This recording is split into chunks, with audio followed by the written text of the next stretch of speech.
आपण मानक समस्त को मोर ख्रीष्टीय प्रेम नमस्कार जनाऊे। अनेक गुड़े जूम रे तो बसबार सुजोग पाई कि जूम बस मत डर भी लगे। बहुत लोक था काली तो तले क्रिसमस कैरोल रे बसी अनेक लोक थे अनेक प्रभुंकर दास दासी माने अच्छी मोर टे धड़कन आरंभ हो जाए।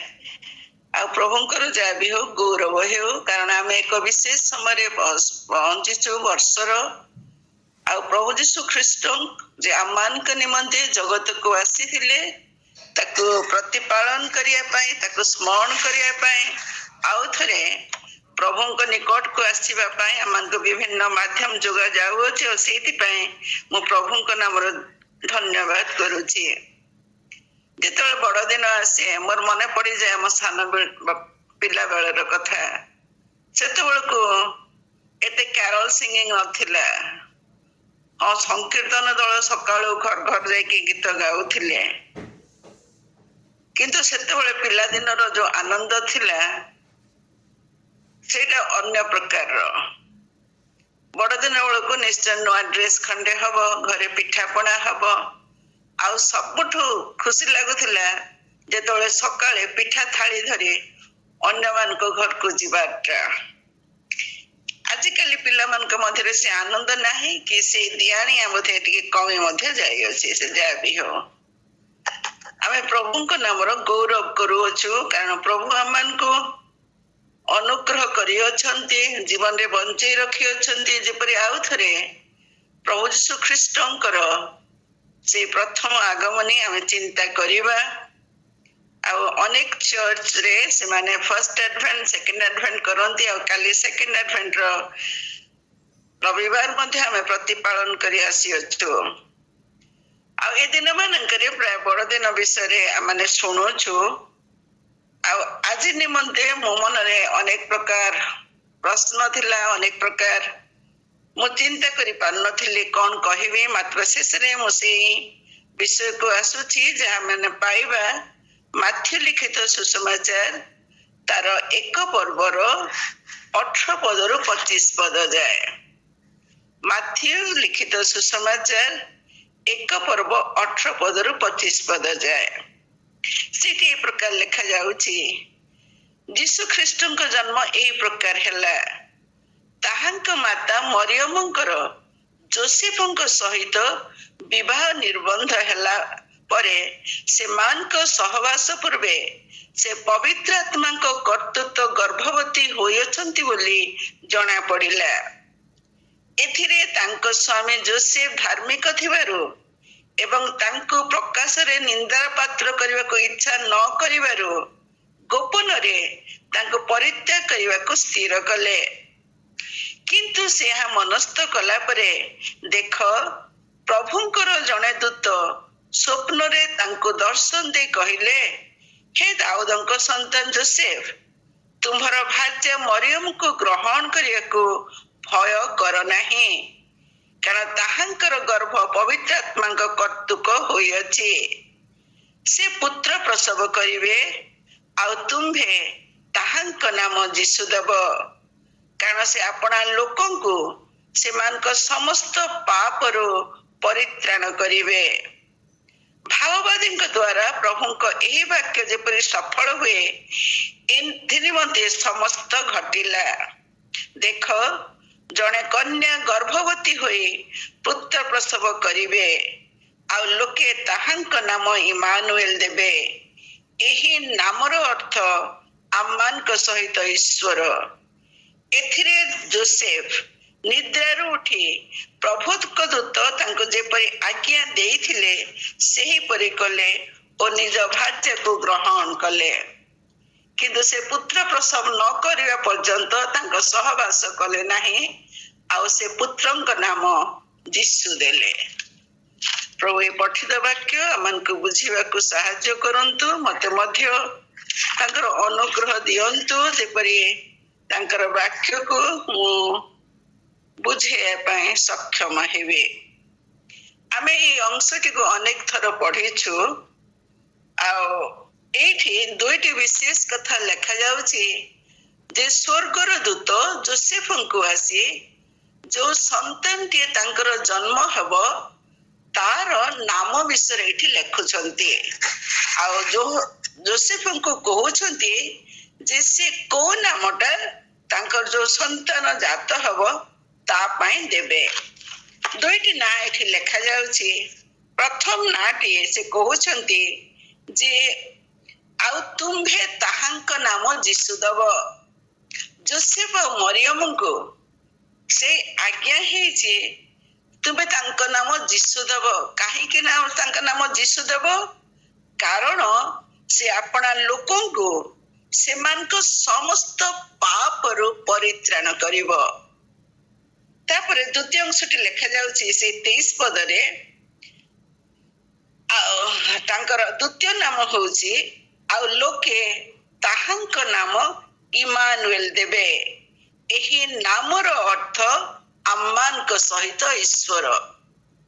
ପ୍ରଭୁ ଯୀଶୁ ଖ୍ରୀଷ୍ଟଙ୍କର ଜନ୍ମ ପୂର୍ବରୁ ସ୍ୱର୍ଗର ଜଣେ ଦୂତ ଆସି ଯୋସେଫଙ୍କୁ ନିଦ୍ରା ସମୟରେ କହୁଛନ୍ତି, କାରଣ ଆମେ ଜାଣିଛୁ ସେ ଘଟଣା କି ପ୍ରକାର ଯୋସେଫ ଏକ ପ୍ରକାର ଏଇ ପ୍ରକାର ପରିସ୍ଥିତିରେ ଥିଲେ, କଣ କରିବେ ଜାଣି ପାରୁନଥିଲେ।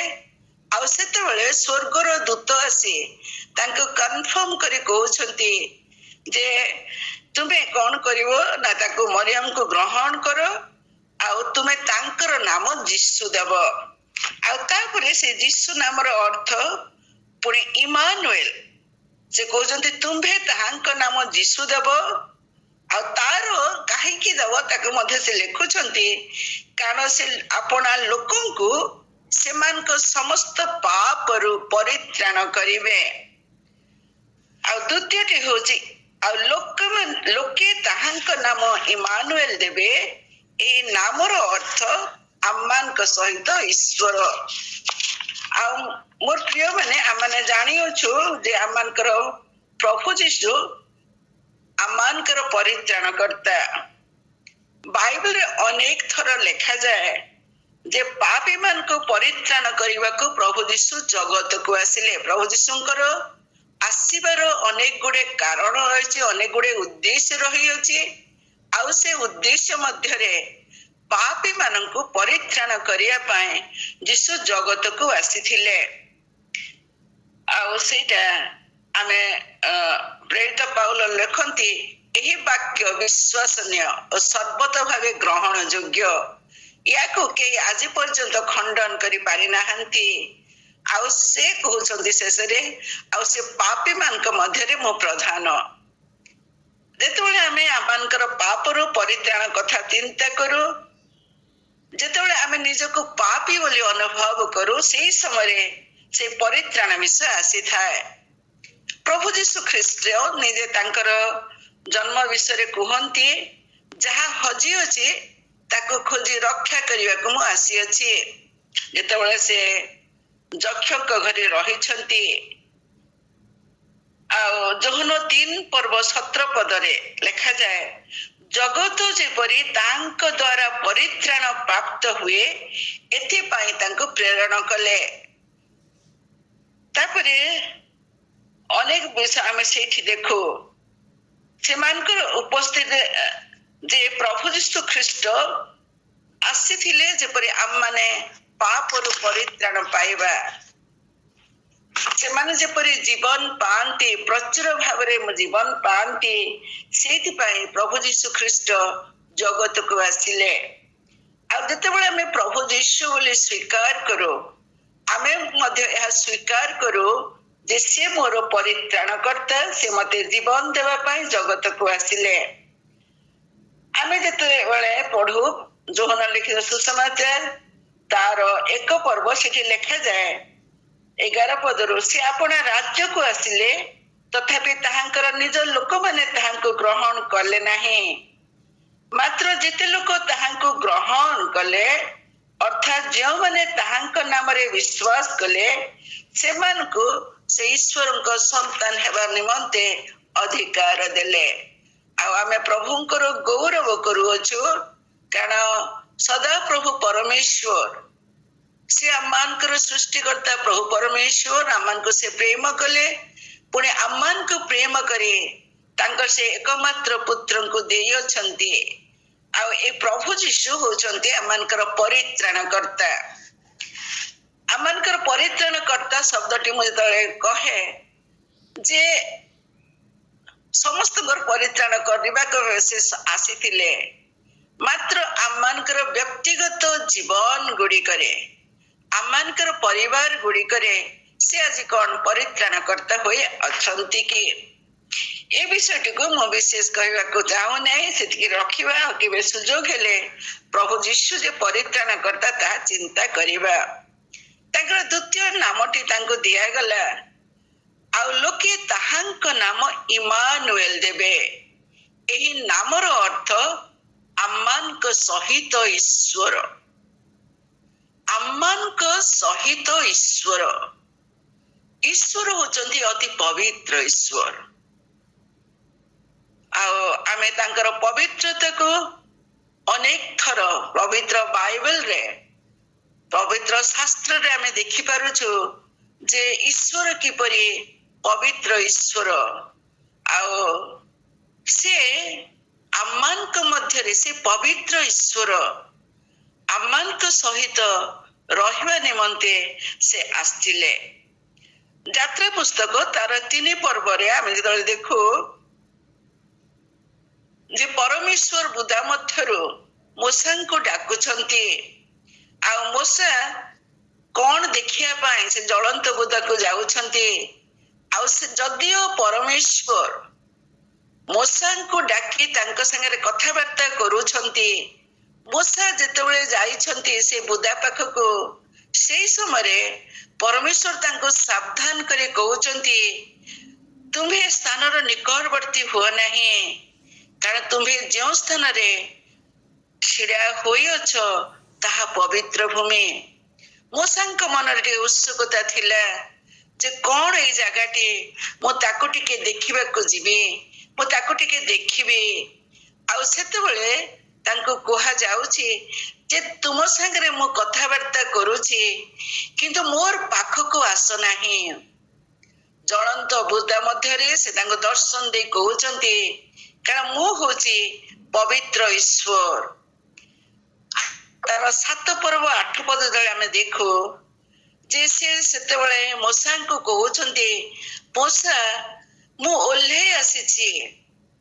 ସେଠି ସ୍ପଷ୍ଟ ଭାବରେ ଲେଖାଯାଏ, ଅନନ୍ତର ସଦାପ୍ରଭୁ କହିଲେ, ଆମ୍ଭେ ମିଶର ଦେଶ ସ୍ଥିତ ଆପଣା ଲୋକମାନଙ୍କ କ୍ଲେଶ ନିତାନ୍ତ ଦେଖିଅଛୁ ଓ କାର୍ଯ୍ୟ ଶାସକ ମାନଙ୍କ ଲାଗି ସେମାନଙ୍କର ରୋଦନ ଶୁଣିଅଛୁ। 8 ପଦରେ ଲେଖାଯାଏ, ଆଉ ସେ ଦୁଗ୍ଧମତି ପ୍ରବାହୀ ଦେଶକୁ ସେମାନଙ୍କୁ ନେଇଯିବାକୁ ଆମେ ଓହ୍ଲାଇ ଆସିଲୁ। ପବିତ୍ର ଈଶ୍ୱର, ମହାପବିତ୍ର।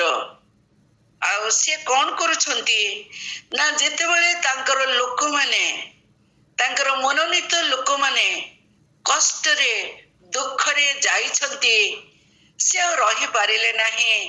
ଆଉ ସେ କହିଲେ, ମୁଁ ସେମାନଙ୍କର କ୍ରନ୍ଦନକୁ ଦେଖୁଛି, ସେମାନଙ୍କର ନିମନ୍ତେ ସେମାନଙ୍କର କ୍ଲେଶକୁ ମୁଁ ଦେଖୁଛି, ଆଉ ସେମାନଙ୍କୁ ସାହାଯ୍ୟ କରିବା ପାଇଁ ମୁଁ ଓହ୍ଲାଇ ଆସିଲି। ମୋର ପ୍ରିୟ ମାନେ, ଯେତେବେଳେ ଆମେ ଜଗତରେ ବିଭିନ୍ନ ପ୍ରକାର ପରିସ୍ଥିତିରେ ଗତି କରୁ, ଆମେ ଭାବୁ ନୋବଡି କେୟାର୍ସ, କେହି ମୋର ଯତ୍ନ ନିଏ ନାହିଁ, କେହି ମୋର ଦୁଃଖ ବୁଝେ ନାହିଁ। ସେଇ ସମୟରେ ମନେ ରଖିବା, ଆମମାନଙ୍କର ସଦାପ୍ରଭୁ ପରମେଶ୍ୱର ଯେ ଆପଣା ପ୍ରତିମୂର୍ତ୍ତିରେ ଆପଣାକୁ ସୃଷ୍ଟି କଲେ, ନିର୍ମାଣ କଲେ, ସେ ଆମମାନଙ୍କୁ ସାହାଯ୍ୟ କରିବା ପାଇଁ ଓହ୍ଲାଇ ଆସନ୍ତି। ଆଉ ସେ ମୂଷାଙ୍କୁ ତାପରେ ସେ ଆହ୍ୱାନ କଲେ। ଆଉ ତାପରେ ଆମେ ଦେଖୁଛୁ ସେ ଏକ୍ସୋଡସରେ, ଯାତ୍ରା ପୁସ୍ତକରେ, ଯେ ଯେତେବେଳେ ମୂଷା ଇସ୍ରାଏଲ ଲୋକମାନଙ୍କୁ ବାହାର କରି ଆଣୁଛନ୍ତି, ସେଇ ସମୟରେ ଲୋକମାନେ ଈଶ୍ୱରଙ୍କୁ ଦେଖି ପାରୁନଥିଲେ। ମୂଷା ଯାଉଥିଲେ ପର୍ବତକୁ ଈଶ୍ୱରଙ୍କ ସହିତ ସାକ୍ଷାତ କରିବା ପାଇଁ। ଆଉ ଲୋକମାନଙ୍କୁ କୁହାଯାଉଥିଲା ଯେ ତମେ କଣ କରିବ ନା ସେ ପର୍ବତ ପାଖକୁ ମଧ୍ୟ ଆସିବ ନାହିଁ। ଅନେକ ଥର ଆମେ ସେଇ ଘଟଣାଟି ଦେଖୁଛୁ। ମୂଷାଙ୍କ ସହିତ ସଦାପ୍ରଭୁ ଆଳାପ କରୁଥିଲେ। ଯଦିଓ ସେ ସେମାନଙ୍କର ପରମେଶ୍ୱର ଥିଲେ, ତଥାପି ସେମାନଙ୍କୁ ପ୍ରେମ କଲେ, ସେମାନଙ୍କୁ ଉଦ୍ଧାରର ବାଟ କଲେ, ତଥାପି ସେ ପର୍ଯ୍ୟନ୍ତ ସେମାନଙ୍କର ସହିତ he was a distant God। ସେମାନଙ୍କ ମଧ୍ୟକୁ ସେ ଆସି ପାରୁନଥିଲେ, କାରଣ ସେ ହଉଛନ୍ତି ପବିତ୍ର, ଅତି ପବିତ୍ର। ମାତ୍ର ଯେତେବେଳେ ଆମେ ସେଇ ଯାତ୍ରା ପୁସ୍ତକର 25 ପର୍ବକୁ ଆସୁ, ସେଇଠି ଆମେ ଦେଖୁଛୁ ଯେ ଈଶ୍ୱର କଣ କରୁଛନ୍ତି, ମୂଷାଙ୍କୁ ତାଙ୍କ ପାଇଁ ଏକ ଆବାସ ତମ୍ବୁ କରିବାକୁ ସେ ନିର୍ଦ୍ଦେଶ ଦଉଛନ୍ତି। ଆଉ ତାଙ୍କର ସେଇ ଇଚ୍ଛା ଯେ ମନୁଷ୍ୟ ମାନଙ୍କ ସଙ୍ଗରେ ବାସ କରିବେ। ସେ କଣ କରିବେ ନା ମନୁଷ୍ୟ ମାନଙ୍କ ସଙ୍ଗରେ ବାସ କରିବେ। ଆମେ ଯଦି ଯାତ୍ରା ପୁସ୍ତକ ତାର 33 ପର୍ବ ପଢୁ, ସେତେବେଳେ ମୂଷା କଣ କରୁଛନ୍ତି ନା କହୁଛନ୍ତି ଏଇ ଲୋକମାନଙ୍କୁ ତୁମେ ନେଇଯାଅ, ତୁମେ ସେମାନଙ୍କର ନେତା ହେଇକି ନେଇଯାଅ। ମୂଷା ନିଜକୁ ଟିକେ ଇନଫିରିୟରିଟି କମ୍ପ୍ଲେକ୍ସ ତାଙ୍କର ରହିଛି। ଆଉ କହୁଛନ୍ତି ମୁଁ କେମିତି ନେଇଯିବି, ଏତେ ବଡ ମହାଜନତାକୁ ମୁଁ କେମିତି ନେବି। ଆଉ ସେ ନମ୍ର ଭାବରେ ପରମେଶ୍ୱରଙ୍କୁ ପଚାରୁଅଛନ୍ତି ଯେ ତୁମେ ତ ମତେ ନେଇଯିବା ପାଇଁ କହୁଅଛ, ମାତ୍ର ତୁମେ ମୋ ସାଙ୍ଗରେ କାହାକୁ ପଠେଇବ ତାହା ମତେ କହିନାହଁ। ମୁଁ ସାଧାରଣ ମଣିଷ, ମୋର ସେଇ ପ୍ରକାର କ୍ଷମତା ନାହିଁ ଏଇ ଲୋକମାନଙ୍କୁ ସାଙ୍ଗରେ ନେଇଯିବା ପାଇଁ। ତୁମେ ମହା ଆଶ୍ଚର୍ଯ୍ୟ କର୍ମ ସବୁ କରିଛ, ଆମ ଲୋକମାନଙ୍କ ଜୀବନରେ କରିଛ, ମାତ୍ର କିଏ କାହାକୁ ମୋ ସାଙ୍ଗରେ ପଠାଇବ? 14 ପଦରେ ଲେଖା ଯାଉଛି, ସେତେବେଳେ ସେ କହିଲେ ଆମ୍ଭର ଶ୍ରୀମୁଖ ତୁମ୍ଭ ସହିତ ଗମନ କରିବ। ମୂଷା ତୁମେ ସିନା ଯିବ, ତୁମେ ଭାବ ନାହିଁ ଯେ ମୁଁ କାହାକୁ ପଠେଇବି, ମାତ୍ର ଗୋଟିଏ ଏସୁରେନ୍ସ, ଗୋଟିଏ ଭରସା ଦଉଛି ଯେ ମୁଁ ତୁମ ସାଙ୍ଗରେ ଗମନ କରିବି। ମୋର ପ୍ରିୟ ମାନେ, ସେ ଇମାନୁଏଲ ପରମେଶ୍ୱର, ସେ କେବଳ ସେଦିନ ଯୀଶୁଙ୍କୁ ସେ ଇମାନୁଏଲ ନାମ ଦେବାକୁ ନଥିଲେ, ମାତ୍ର ସେ ଆମମାନଙ୍କର ପରମେଶ୍ୱର ହେଇ ଆମମାନଙ୍କର ଯାତ୍ରାର ପଥରେ ଆମମାନଙ୍କ ସାଙ୍ଗରେ ସେ ରୁହନ୍ତି। ଆଉ ମୂଷାଙ୍କୁ ସେଇ ପ୍ରକାର ଭାବରେ କହିଥିଲେ। ଆଉ ଆମେ ଦେଖୁଛୁ ଯେ ମୂଷା ସେ ସେଇ ଲୋକମାନଙ୍କୁ ଏକଲା ସମ୍ଭାଳି ପାରି ନଥାନ୍ତେ। ଯଦିଓ ହାରଣ ମିରିୟମ ଥିଲେ ତାଙ୍କ ସାଙ୍ଗରେ, ତଥାପି ଯଦି ଆପଣ ମାନେ ପଢିବେ ଇସ୍ରାଏଲର ଇତିହାସରେ, ସେମାନେ ଯଦିଓ ଈଶ୍ୱରଙ୍କର ମନୋନୀତ ଲୋକ, ସବୁବେଳେ ବଚସା କରୁଥିଲେ, ଟିକେ ଟିକେ କଥାରେ ମୂଷାଙ୍କ ବିରୁଦ୍ଧରେ ଉଠୁଥିଲେ, ଟିକେ ଟିକେ କଥାରେ ସେମାନଙ୍କର ଅନେକ ଗୁଡେ ବିବାଦ ସୃଷ୍ଟି ହଉଥିଲା। ଆଉ ଯଦି ପରମେଶ୍ୱରଙ୍କର ଶ୍ରୀମୁଖ ନଥାନ୍ତା, ତେବେ କେଜାଣି ମୂଷା ସେଇ ଇସ୍ରାଏଲ ଗୋଷ୍ଠୀକୁ ନେବା ପାଇଁ ସକ୍ଷମ ହେଇନଥାନ୍ତେ। ଏଇଠି ଆମମାନଙ୍କର ଅନେକ ପ୍ରଭୁଙ୍କର ଦାସ ଦାସୀ ମାନେ ଅଛନ୍ତି, ଯୋଉମାନେ କେଜାଣି ପାଳକୀୟ ସେବା ଅନେକ ବର୍ଷ ଦେଇଛନ୍ତି, ଯୋଉମାନେ ବିଭିନ୍ନ ଭାବରେ ପ୍ରଭୁଙ୍କର କାର୍ଯ୍ୟ କରୁଛନ୍ତି। ଥରେ ଥରେ ମନେ ହୁଏ ଆମେ ତ ବିଭିନ୍ନ ମଣ୍ଡଳୀ ଗୁଡିକରେ ସେବା ଦେଉ, ସବୁବେଳେ ସହଜ ନଥାଏ। ଅତି କଠିନ ପରିସ୍ଥିତିରେ ଅନେକ ବଚସାକାରୀ ଲୋକମାନଙ୍କ ସହିତ ମଧ୍ୟ କାର୍ଯ୍ୟ କରିବାକୁ ପଡେ।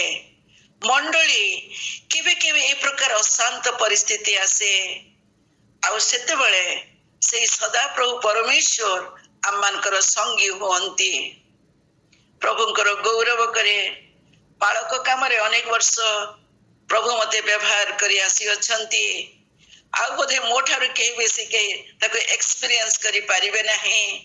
ଯେପରି ଏ ପ୍ରକାର କଂଗ୍ରିଗେସନ ଯେତେବେଳେ ଅଶାନ୍ତି ଆସେ, ସେତେବେଳେ ଗୋଟେ ମୋର ଉଦାହରଣ ଦଉଛି, ମୁଁ ଝାରସୁଗୁଡାରେ ଥାଏ, ଆଉ ସେ ବର୍ଷ ଆମର ଇଂଲଣ୍ଡ ଯିବାର ହେଇଥାଏ। ଆମେ ଫେରିଲା ପରେ ମଣ୍ଡଳୀରେ ଯିଏ ଥିଲେ ମୋର ଗଲା ପରେ ଯାହାଙ୍କୁ ରଖା ହେଇଥିଲା। ତାପରେ ମୁଁ ଆସିଲା ପରେ ବହୁତ ଅଶାନ୍ତି ଥାଏ।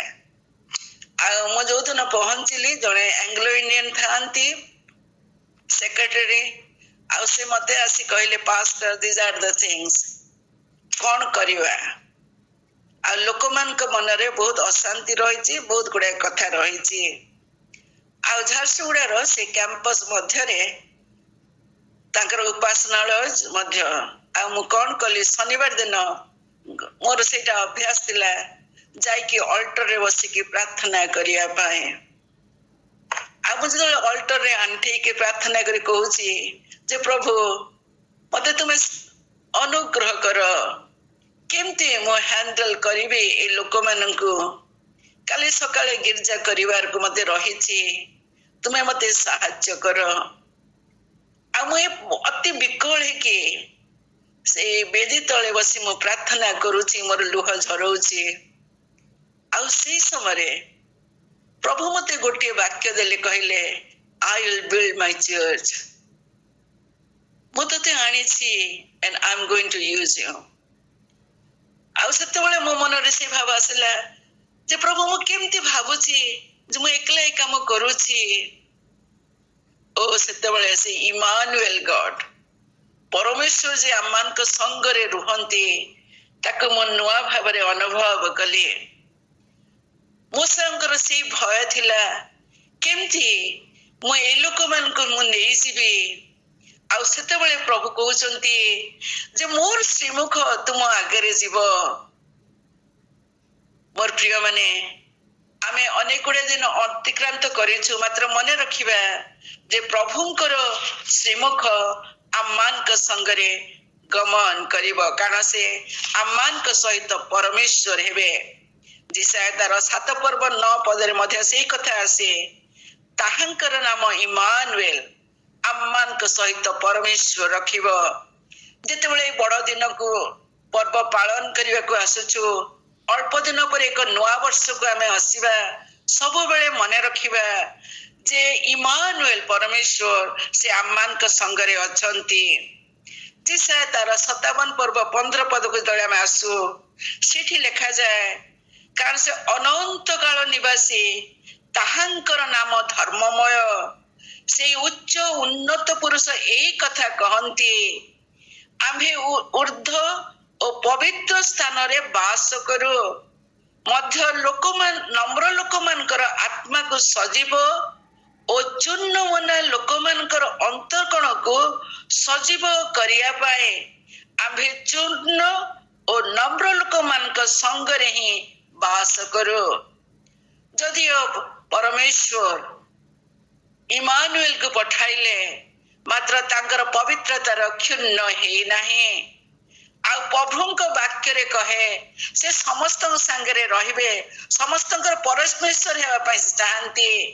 ମାତ୍ର ଏଇଠି ଦେଖୁଛୁ ଯେ ସେ କାହାର ପରମେଶ୍ୱର ହେବେ? ଯୋଉମାନେ ଚୂର୍ଣ୍ଣ ମନା, ଯୋଉମାନେ ନମ୍ର ଲୋକ, ସେମାନଙ୍କର ହିଁ ପରମେଶ୍ୱର ହେବେ। ଯୋଉମାନେ ଚୂର୍ଣ୍ଣ ମନା, ଯୋଉମାନେ ଭଗ୍ନ ଅନ୍ତକରଣ, ଯୋଉମାନେ ପ୍ରଭୁଙ୍କ ପାଖରେ ନିଜକୁ ଭାଙ୍ଗନ୍ତି, ନମ୍ର ଭାବରେ ତାଙ୍କ ସଙ୍ଗରେ ଗମନାଗମନ କରନ୍ତି, ସେମାନଙ୍କ ପାଇଁ ଇମାନୁଏଲ ଆମମାନଙ୍କ ସହିତ ପରମେଶ୍ୱର ହେବେ। ପ୍ରଭୁ ଯୀଶୁ ଯେତେବେଳେ ଜଗତରେ ଥିଲେ, ସେ ତାଙ୍କର ଶିଷ୍ୟମାନଙ୍କୁ ଅନେକ ଗୁଡେ ପରାମର୍ଶ କରୁଥିଲେ। ଆଉ ଯେତେବେଳେ ତାଙ୍କର ସେଇ ପ୍ରୟାଣର ସମୟ ଆସୁଥିଲା, ଯେତେବେଳେ ସେ ପ୍ରଭୁଙ୍କ ପାଖକୁ ଯିବାର ସମୟ ଆସିଲା, ସେଇ ସମୟରେ ସେ କହୁଛନ୍ତି ଯେ ମୁଁ ଯିବି, ଆଉ ମୁଁ ଗଲା ପରେ ଆଉ ଥରେ ଆସିବି, ଆଉ ମୁଁ ଯେଉଁଠାରେ ଥାଏ ତୁମମାନେ ମଧ୍ୟ ସେଇଠାରେ ରହିବ। I cannot leave you, ମୁଁ ତୁମକୁ ସେମିତି ଛାଡିକି ଯିବି ନାହିଁ। ମୁଁ ତୁମ ସାଙ୍ଗରେ ରହିବାର ପରମେଶ୍ୱର, ମୁଁ ତୁମ ସାଙ୍ଗରେ ରହିବି। ଆଉ ସେ କଣ କରୁଛନ୍ତି ନା, ସେ ଏସୁରାନ୍ସ ଦଉଛନ୍ତି ଯେ କେବଳ ଖାଲି ତୁମେ ଯେ ଜଗତରେ ଥିଲେ ମୁଁ ତୁମ ସାଙ୍ଗରେ ରହିବି ନାହିଁ, ମାତ୍ର ଜଗତ ଛାଡି ଯେତେବେଳେ ତୁମେ ଚାଲିଯିବ, ସେଇ ସମୟରେ ମଧ୍ୟ ମୁଁ ସେଇ ସଦାପ୍ରଭୁ ପରମେଶ୍ୱର ଯେ ତୁମ ସାଙ୍ଗରେ ରହିବ। ମୋର ପ୍ରିୟମାନେ, ଅନେକ ଥର ପ୍ରତ୍ୟେକ ଦିନ ସକାଳେ ଆମେ ପ୍ରାର୍ଥନା କରୁ, ପ୍ରଭୁ ଆଜି ଦିନଟି ତୁମେ ମୋ ସଙ୍ଗରେ ରୁହ। ଆଉ ସେ ସଦାପ୍ରଭୁ ଆମମାନଙ୍କର ପରମେଶ୍ୱର ଆମମାନଙ୍କ ସହିତ ରହିବା ପାଇଁ, ଆମମାନଙ୍କର ସୁଖ ଦୁଃଖରେ ଆମମାନଙ୍କର ସାଥୀ ହେବା ପାଇଁ, ଆମମାନଙ୍କର ଦୁର୍ବଳ ମୁହୂର୍ତ୍ତ ଗୁଡ଼ିକରେ ଆମମାନଙ୍କୁ ତାଙ୍କର ସହାୟତା ଦେବା ପାଇଁ ସେ ଆସିଲେ, ଆଉ ତାହାଙ୍କ ନାମ ଇମାନୁଏଲ ଦିଆଗଲା। କିନ୍ତୁ ସେ ଆମ ଜୀବନକୁ ଜବରଦସ୍ତି ଆସନ୍ତି ନାହିଁ। ଯେମିତି ମୁଁ କହୁଥିଲି ଯେ ସେ କଣ କରୁଥିଲେ, ସେ କହିଲେ ଯେ ଚୂର୍ଣ୍ଣମନା ଭଗ୍ନ ଅନ୍ତଃକରଣ ମାନଙ୍କ ସହିତ ଆମେ ବାସ କରିବା। ଆମେ ସମସ୍ତେ ସେଇ ବାକ୍ୟଟିକୁ ଜାଣିଛୁ, ଯାହା ପ୍ରକାଶିତ ବାକ୍ୟ ତାର 3 ପର୍ବ 20 ପଦରେ ଲେଖାଯାଏ, ଦେଖ ଆମ୍ଭେ ଦ୍ୱାର ନିକଟରେ ଠିଆ ହୋଇ ଆଘାତ କରୁଅଛୁ, ଯଦି କେହି ଆମ୍ଭର ସ୍ୱର ଶୁଣେ ଦ୍ୱାର ଫିଟାଇ ଦବ, ତାହେଲେ ଆମ୍ଭେ ପ୍ରବେଶ କରି ତାହା ନିକଟକୁ ଯିବୁ, ପୁଣି ଆମ୍ଭେ ତାହା ସହିତ ଭୋଜନ କରିବୁ, ସେ ଆମ୍ଭ ସହିତ ଭୋଜନ କରିବ। ଏ ଇଣ୍ଟିମେଟ ରିଲେସନସିପ। ଏଇଠି ପ୍ରଭୁ ଯୀଶୁ କଣ କରନ୍ତି, ଆମମାନଙ୍କର ହୃଦୟ ଦ୍ୱାରକୁ ଆଘାତ କରନ୍ତି, ଯେମିତି ସେ ଆମମାନଙ୍କ ସହିତ ଭୋଜନ କରିବେ। ଆଉ ଯେତେବେଳେ ଏ ଭୋଜନ କଥା, ଏଇଟା supper, I will sup with them. ଆଉ ଜିଉସ୍ ମାନଙ୍କର ପୁଣି ଆମମାନଙ୍କ ପ୍ରାୟ ସାଧାରଣତଃ 3ଟି ମିଲ୍ ଥାଏ, ବ୍ରେକଫାଷ୍ଟ, ଲଞ୍ଚ ଆଉ ସପର। ଆଉ ଘରେ ଯେତେବେଳେ ପିଲାମାନେ ସ୍କୁଲ କଲେଜକୁ ଯାଆନ୍ତି, ବାପା ମାନେ ଅଫିସକୁ ଯାଆନ୍ତି, ତରବରରେ କିଏ କେତେବେଳେ ଜଳଖିଆ ଖାଇଦେଇ ପଳେଇ ଯାଆନ୍ତି। ସେମାନଙ୍କର ସେଇ ଫେଲୋସିପ ନଥାଏ। ଆମ ପରିବାର ଗୁଡିକୁ ଜାଣି ଅଫିସରୁ ଫେରି ପାରନ୍ତି ନାହିଁ, ପୁଅ ଝିଅ ସ୍କୁଲରୁ ଡେରିରେ ଫେରନ୍ତି, ତେଣୁ ଇଭିନିଂ ଟାଇମ ହଉଛି ସେମାନଙ୍କର ଏକ ଫେଲୋସିପର ଟାଇମ। ଆଉ ଯେତେବେଳେ ସେମାନେ ଏକାଠି ବସନ୍ତି, ସେଇ ସମୟରେ ଦିନ ସାରାର କଥାବାର୍ତ୍ତା ଚାଲେ, କଣ ହେଲା, ଆଉ ଇଟ୍ is always A happy time, always A time of sharing. ଆଉ ପ୍ରଭୁ ଯୀଶୁ କହୁଛନ୍ତି, ମୁଁ ଏଇ ପ୍ରକାର ସମୟରେ ତୋ ଭିତରକୁ ଯିବା ପାଇଁ ଚାହୁଁଛି, ଯେତେବେଳେ ତୁ ମତେ ତୋର ସବୁ ଦୁଃଖ, ତୋର ସବୁ ସୁଖ, ତୋର ସବୁ ଆଚିଭମେଣ୍ଟକୁ ତୁ ମୋ ସାଙ୍ଗରେ ବାଟି ପାରିବୁ। ଆମେ କଣ ସେଇ ଇମାନୁଏଲ ପରମେଶ୍ୱରଙ୍କୁ ଆମମାନଙ୍କର ନିଜ ନିଜ ଜୀବନରେ ଅନୁଭବ କରିଛୁ କି? ଆମେ କଣ ତାଙ୍କୁ ଜାଣିଛୁ କି ଯେ ଆମ ସାଙ୍ଗରେ ସେ ରହିବା ପରମେଶ୍ୱର? ମନେ ରଖିବା ଯେ ସେ ହଉଛନ୍ତି ଏକ ପବିତ୍ର ଈଶ୍ୱର। ପବିତ୍ରତା ବିନୁ କେହି ତାଙ୍କର ଦର୍ଶନ କରିପାରେ ନାହିଁ। ସେଇଥିପାଇଁ ପ୍ରଭୁ ଯୀଶୁ ଖ୍ରୀଷ୍ଟଙ୍କୁ ପଠାଇଲେ, ଯେ କି ଆମମାନଙ୍କର ପାପରୁ ଆମମାନଙ୍କୁ ପରିତ୍ରାଣ କରିବେ। କେବଳ ପରିତ୍ରାଣ କରିବେ ତା ନୁହେଁ ମୋର ପ୍ରିୟମାନେ, ସେ ଆମମାନଙ୍କର ସହିତ ବାସ କରିବେ। ଆଜି ମୋର ପରିବାରରେ ପ୍ରଭୁ ବାସ କରନ୍ତି କି? ମୋର ଜୀବନରେ ପ୍ରଭୁ ବାସ କରନ୍ତି କି? ଚିନ୍ତା କରିବା। ବର୍ଷକୁ ବର୍ଷ ଯେତେବେଳେ ଆମେ ବଡଦିନ ପାଳନ କରୁଛୁ, ଇମାନୁଏଲଙ୍କ ନାମ କହୁଛୁ, ଆମେ କଣ ଆମ ପରିବାରରେ ତାଙ୍କ ପାଇଁ ଏକ ସ୍ଥାନ ରଖିଛୁ କି? ଆମମାନଙ୍କର ଜୀବନରେ ତାଙ୍କ ପାଇଁ ଏକ ସ୍ଥାନ ରଖିଛୁ କି? ସେ ସେଇ ପ୍ରଭୁ ଆମମାନଙ୍କ ସହିତ ରହିବା ପାଇଁ ଆସିଲେ। ଆଉ ଯେତେବେଳେ ସଦାପ୍ରଭୁ ଆମ ସହିତ ରହିବେ, ସେ ଆମମାନଙ୍କୁ ଅନେକ କାର୍ଯ୍ୟ ସେ ଆମମାନଙ୍କ ଜୀବନରେ ସାଧନ କରିବେ। ସେ ଆମମାନଙ୍କୁ ପାପ ଉପରେ ବିଜୟର ଜୀବନ ଦେବେ। ମୋର ପ୍ରିୟମାନେ, ଆମେ ପରିତ୍ରାଣ ପାଇଲା ପରେ, ପବିତ୍ର ଆତ୍ମାଙ୍କ ଅନୁଗ୍ରହ ଯେତେବେଳେ ପାଉ, ଆମେ ସିନଲେସ୍ ମେନ୍ ହେଇଯାଉନା। ପ୍ରତ୍ୟେକ ଦିନ ଆମ ପାଇଁ ବିଭିନ୍ନ ପ୍ରକାର ପରୀକ୍ଷା ଆସେ, ଆଉ ସେ ପରୀକ୍ଷା ମଧ୍ୟରେ ସଦାପ୍ରଭୁ ଆମମାନଙ୍କ ସହିତ ରହି ଆମମାନଙ୍କୁ ଭିକ୍ଟ୍ରି ପ୍ରଦାନ କରିବେ। ଆମେ ଜାଣିଛୁ ଯେ ପ୍ରଭୁ ଆସିଲେ, ସେ ଯୋଉ ପରିତ୍ରାଣ କର୍ତ୍ତା, ସେଇ ସୁସମାଚାର ବାଣ୍ଟିବା ପାଇଁ ଆମମାନଙ୍କୁ ମନୋନୟନ କରିଅଛନ୍ତି। ଅନେକ ଆମମାନଙ୍କ ମଧ୍ୟରେ ସେ ଭୟାର୍ଥର ଆତ୍ମା ରହିଛି। ଯେତେବେଳେ ସଦା ପ୍ରଭୁ ପରମେଶ୍ୱର ଆମମାନଙ୍କ ସହିତ ବାସ କରିବେ, ସେ ଆମମାନଙ୍କୁ କଣ କରିବେ ନା ଶକ୍ତି ଦେବେ, ସାମର୍ଥ୍ୟ ଦେବେ। ତାଙ୍କର ସହିତ ଆମେ ଯେପରି ସେ ବିଷୟକୁ ଆମେ ପ୍ରଚାର କରିପାରିବା। ଆଉ ସେ ଆମମାନଙ୍କର ଦୁର୍ବଳ ମୁହୂର୍ତ୍ତ ଗୁଡ଼ିକରେ ଛାଡ଼ିଦେବେ ନାହିଁ। ସେ ଆମମାନଙ୍କ ସଙ୍ଗରେ ରହି ଆମମାନଙ୍କୁ ସମସ୍ତ କାର୍ଯ୍ୟରେ ତାଙ୍କର ସହାୟତା ଦେବେ।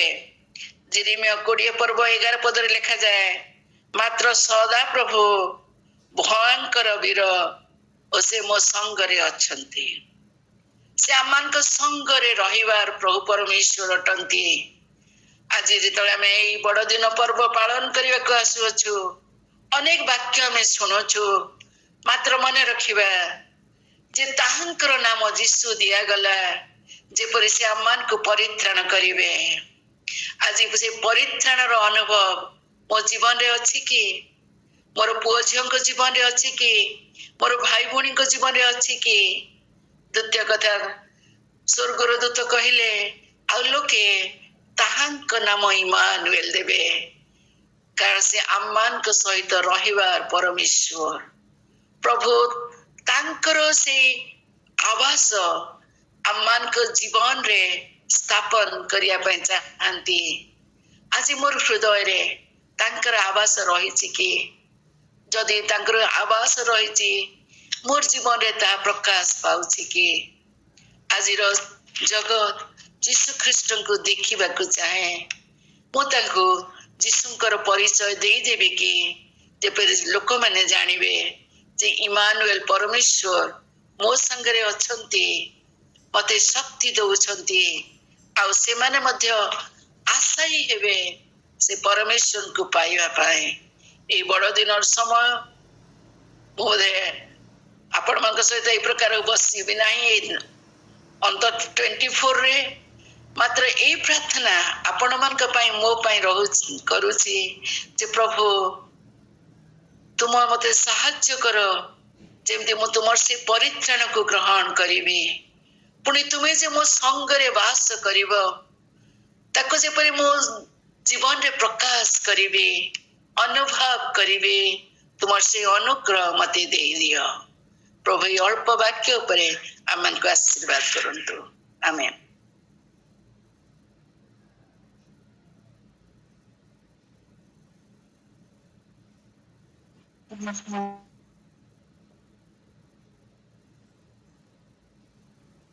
ଆମେନ୍ ଆମେନ୍। ବର୍ତ୍ତମାନ ଆସୁ ପ୍ରାର୍ଥନା କରିବା। ଆମ ମାନଙ୍କ ମଧ୍ୟରେ ଅମର ଭାଇ ଅଛନ୍ତି, ଅମର ସ୍ୱାଇଁ ଭାଇ, ସେ ବାକ୍ୟ ନିମନ୍ତେ ଭକ୍ତିଙ୍କ ପାଇଁ ପ୍ରାର୍ଥନା କରିବେ।